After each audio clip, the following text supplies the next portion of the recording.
Cassandra LeBlanc was led to the private chamber of her father, Thalorian LeBlanc, one of the 5 high mages of the magical kingdom of Speldaria, but the one who held the highest authority. She tentatively knocked, and nervousness gripped her like a vice. "Enter!" Thalorian's deep, gruff voice sounded from inside, and her heart clenched. Her father could be cruel and ruthless if he chose to be. Cassandra opened the ochre-shaded double door by pushing against it with her shaking hands and entered tentatively. Her father was elegantly perched upon his throne-like high seat with his hands steepled in front. His hawk-like eyes were focused on his youngest offspring, the one he considered to be his biggest shame. "Father, you called for me." Cassandra respectfully folded her hands in front and slightly lifted her head to make eye contact with her father. Thalorian leaned back in his chair and asked, "Yes. Have you met the barbarian brute sent for you?" "I have," she politely answered in a meek voice, lowering her eyes. "You are taking part in the arena this year, making your debut. He will be your representative. Ensure he gives us a spectacular show. We are inviting shifter alphas this year. A peaceful treaty is what we sought. Don't disappoint me more," Thalorian informed her with disgust visible in his voice. So what Stephanie had said was true. Her father was indeed throwing her into the arena, knowing she had no magic. She wouldn't survive much longer. A shiver scuttled down her spine and settled in her gut, spreading panic throughout her system. "But," she lifted her desperate eyes to plead her case. "There will be no buts, Cassandra. Do your duty as it's required of you. Go train now. Make yourself useful for once. I desire this event to be unparalleled to what anyone has ever experienced before." He paused. "The Alpha of Duzartine has personally requested you be the participant. Exactly the reason he sent one of his best warriors. It's all a sport. Let's give them an impressive one." Train? What was she to train for? Why was an Alpha interested in seeing someone like her in the arena? Was he as sadistic as the men of her kingdom? Arena had teams with 2 people making a single one. 1 mage and 1 warrior. Mages strategized with their partners and planned their battles. They had each other's back and worked as one unit to win. But without magic, how was she to defend him? She had decent sword skills, but will they even come in handy against magic?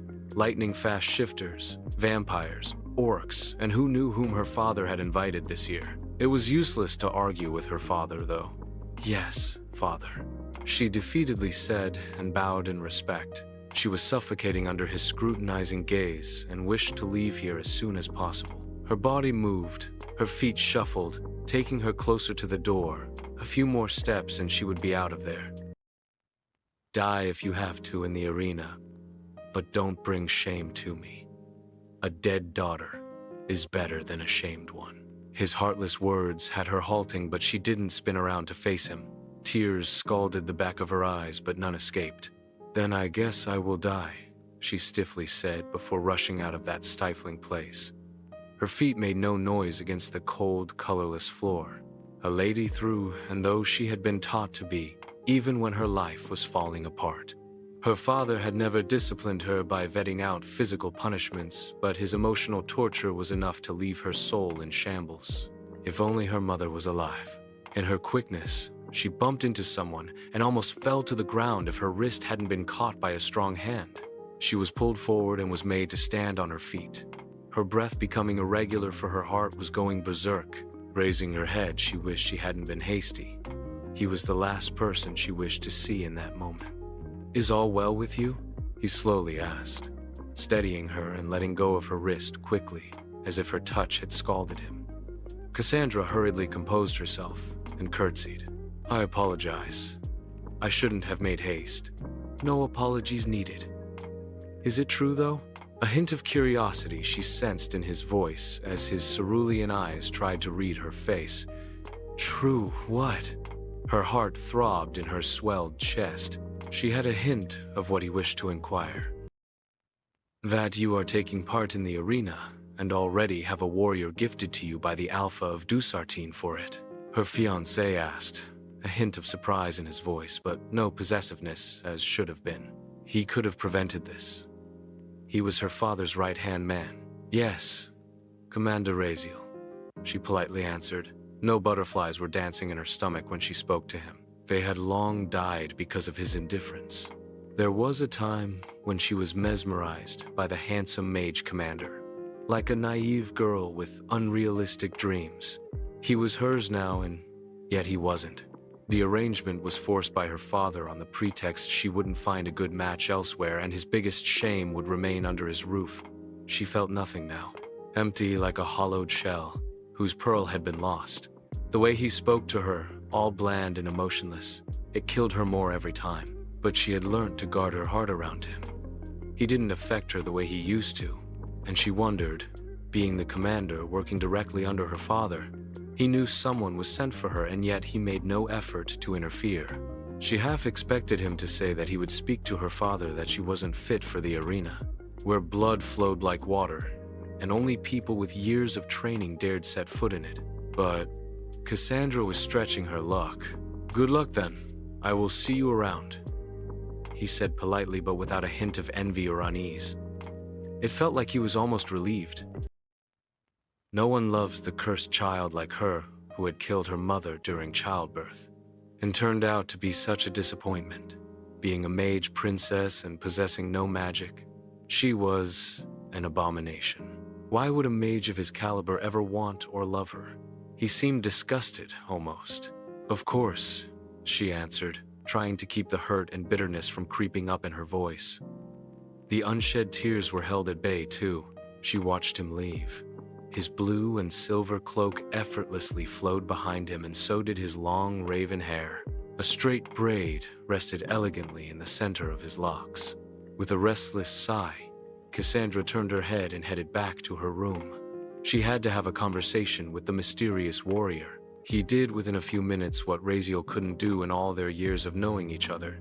He had made her heart race like it had never and before. But how? Was he mute, though? How did he escape the silver chains? So many questions crowded her already stuffed brain. There was only one way to find out. She had to go speak to him. Her steps picked up the pace as she hoped that servants had moved him from her chambers and assigned him some guest chamber. But all her hopes were deflated when she neared her room and found him standing outside, with his overly brawny and tanned arms crossed over his toned chest. And then his gold-dusted eyes lifted and found hers, pinning her to the ground and stealing her very breath. Cassandra's breath was stuck in her throat for a while. The way this man was unnerving her was not ordinary. Such feelings didn't exist for her. Clearing her throat, Cassandra finally willed herself to step forward and address him. "Let me arrange the guest chamber for you. You can wait here." The slight tilt of his head and that deep inhale unsettled Cassandra even more. Instead of speaking, he only stared with those gold-infused eyes. She wondered if he even understood the language. Sighing heavily, Cassandra's always straight shoulders slightly slouched, and she let her arms fall. Turning around, she began to head for the guest wing of their castle. A few steps in, she felt his presence right behind her. Abruptly turning around resulted in his colliding with her. She flailed again. Her mouth opened in shock, but his strong hands caught her by the waist and had her flush against his naked chest. 2 times in a matter of a few minutes. That's my personal best level of awkwardness of falling and being rescued by men, Cassandra thought to herself, while blushing all shades of red. But there was a stark difference in how both men had rescued her, while her fiancé had simply stabilized her and let go instantly. This male was holding her snugly against his glistening chest. Her face was buried in his pectorals. She could feel the swirling heat, the unique scent, and cords of muscles that were perfectly packed on his torso. Most importantly, she could sense the static sparks that traveled from wherever he touched and made her skin tingle. Plus, that intoxicating scent seemed to ooze out of every pore. His embrace was gentle and warm in comparison to how rough his hands were. She could feel them through the fabric of her gown. "Careful!" He slowly breathed on the outer edges of her ear, making her bristle in his arms. The voice so dark, rich, and almost sinful. "So the beast can speak," she breathlessly mumbled to herself and made the mistake of lifting her eyes. The pools of gold held only her as they swirled and almost sucked her inside. Her breath was stuck in her throat as her lips slightly parted and she tried to detangle herself from his extremely thick arms. A flicker of disapproval flashed on his face at her actions, but he let her go. She seemed overwhelmed, and they were in the open area. She scampered away as soon as he removed his arms from around her and accusingly asked, but she wasn't ready for the answer. "You can speak?" "When needed," he instantly replied in such a deep tone that sent a pang of shiver running through her. A hint of tease could be sensed. "Good to know. Why are you following me?" she asked with a scowl while trying to get her frantic heartbeat under control. He didn't answer, only gazed at her, rattling her.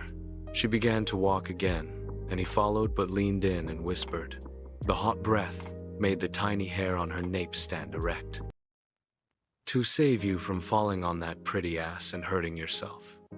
A deep shade of crimson was what Cassandra's face turned into. Even a tomato couldn't rival it.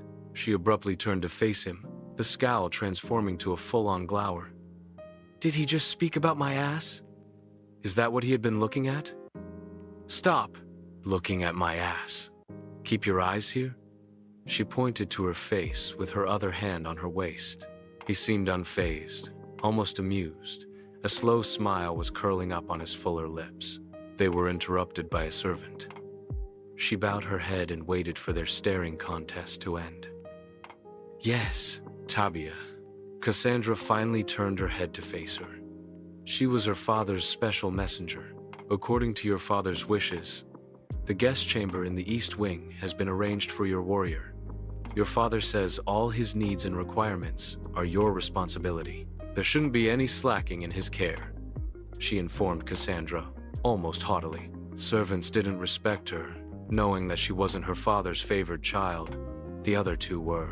The lack of magic made circumstances even more difficult for Cassandra.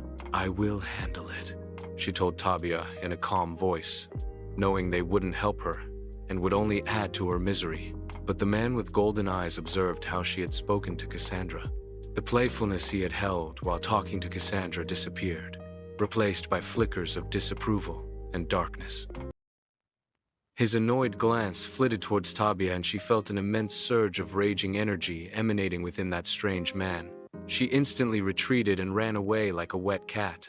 "Come, I will take you to your chamber and will get you something to eat." Cassandra diverted his attention towards her, and all darkness dissipated. The rest of their short journey went in silence as they arrived at the intricately designed wooden door and she threw it open from the silver knockers. "Here, make yourself comfortable. I will bring you food. You must be hungry," she said while remaining outside the chamber. "Come inside. We need to talk. Food can wait." He stepped in and held the door open for her. It was highly inappropriate for her to be alone with him in his private chambers. But then he had been literally thrust into her life, tied to her bed. What more could go wrong? Not experiencing any negative vibes from him, Cassandra took a deep breath and entered the place. They had a lot to discuss related to the arena, and she needed to talk to him as well and tell him how useless she was. Pathetic, to be exact. He wouldn't treat her any differently than others. Once she was inside, he closed the door and locked it, making her heart leap. The natural light from the window flooded the room as he sauntered over on his thickly muscled legs and planted himself on the armchair. Pointing to his lap, he teased with a twisted smile. "Come sit, and I might tell you my name."